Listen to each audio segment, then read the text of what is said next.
Hello! Ito ang inyong kaibigan sa social media, si Bro Jonats. Ito na naman tayo, nandito tayo sa Tagaytay. Medyo umuulan, medyo madilim. Alas 2 pa lang ng hapon, pero madilim na. Kahanina naman ay napakatindi ng sikat ng araw. Kamusta kayo? Sana nasa maayos kayong kalagayan.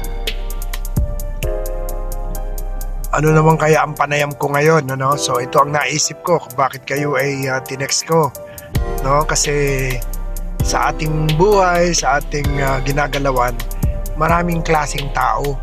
Yung isang tao, yun yung wala nang ginawa kundi makita na lang ang mga pagkakamali ng ibang tao.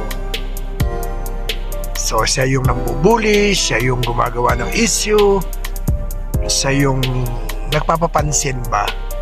Yung isang klaseng tao naman, kahit na ano ang gawin sa kanya, tahimik lang siya.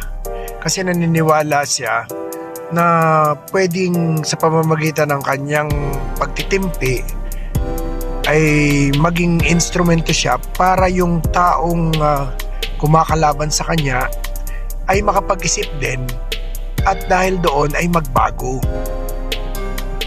Yun, so dalawang tao yun, ano? So meron kasing tao na bubuskahin pero dala ng gusto niya ipagtanggol ang kanyang sarili, hindi rin naman nagaganap, no? Kasi nga kung ang karakter ng taong talagang nambubuska ay talagang buskador, eh yun na ang papel niya sa buhay. Wala nang pwedeng sa tingin ko yun na lang ang kanyang ang gagawin niya. So wala ring magagawa kung papatulan mo. Pero nakita ko, yung hindi mo pagpatol, mahirap. Kasi sino ba naman ang binubuli na hindi nasasaktan? Kaya nga, sigurado, papatulan mo para maipagtanggol mo sarili mo. Iniisip mo na ang iniisip ng iba, pag hindi ka kumibo, ay totoo. Pero hayaan mo lang dahil kung hindi naman talaga totoo, no? Hayaan mo lang at ibang pananaw, kasi ang pananaw ng nandun sa Diyos ay maaaring kakaiba sa mga pananaw ng mundo. Kaya hindi pwedeng pag-usapan at hindi pwedeng may manalo pa sa isa't isa kasi parehong magpipilit eh. Pero ako sa aking karanasan, kung ipinagpapasa Diyos mo ang istorya, ang pagpapati ko sa iyo, eh ginagamit ka din para magtiis at sa pamamagitan ng iyong pagtitiis ay ma-realize nung taong bumabati ko sa iyo na kung bakit nga ba hindi ikaw ay pumapatol sa kanila, eh nagkakaroon ng self-transformation. Yon, so ang aking panayam ay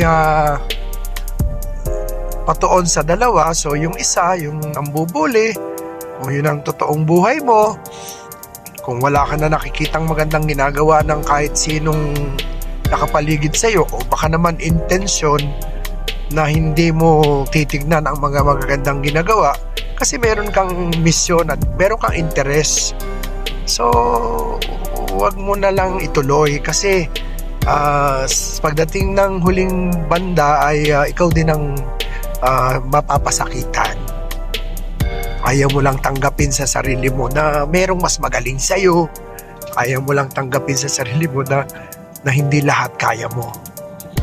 Kaya kung yun ang ginagawa mo, sisirain mo ibang tao, o kaya gagawa ka istorya, o kaya ipaparinig mo sa mga tao na hindi ka sang-ayon dito sa taong ito, para saan? Para sumikat ka, para ikaw ang kilalaning tama, para ikaw ang naluklok sa kaita-itasan.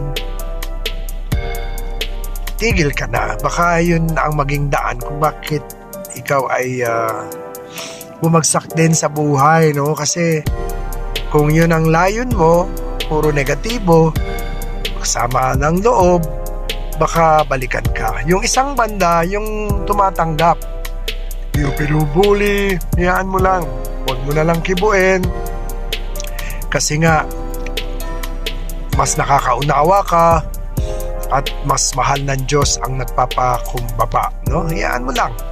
Kung hindi naman totoo, kung ginagawan ka lang na istorya, o kung binibwisit ka lang, hayaan mong ma-realize nitong nambubuli sa'yo na bakit nga ba hindi ka pumapatol sa kanila, kasi mas nakakaunawa ka at sa ganong kababa ang loob mo, baka itong taong nambubuli sa'yo ay magbago rin ang kanyang pag-uugali, no? Siyempre matatouch yun.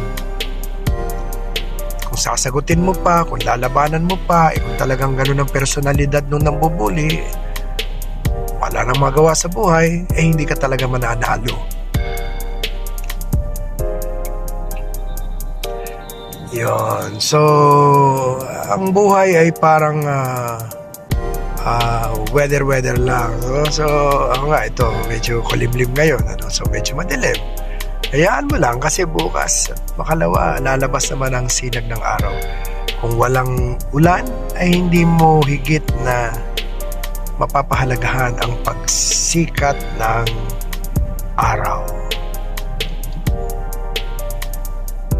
Muli, andito tayo galing tayo sa Tagaytay, dito sa Silang Cavite, at ito ay kulimlim. At sana ay meron kayo natutunan sa aking maikling panayam. Muli, ito ang inyong kaibigan sa social media. Hindi pa ako ganung kagaling mag-vlog. At sabi, mag-YouTube daw ako ng 1 oras para ma-achieve ko yung 1,000 ba yun? Hours, no? Pero sana ay mag-subscribe kayo sa aking vlog, no? YouTube ito eh. Ang itatype nyo lang sa YouTube ay Bro Jonats Vlog. Okay, so maraming salamat at have a nice day.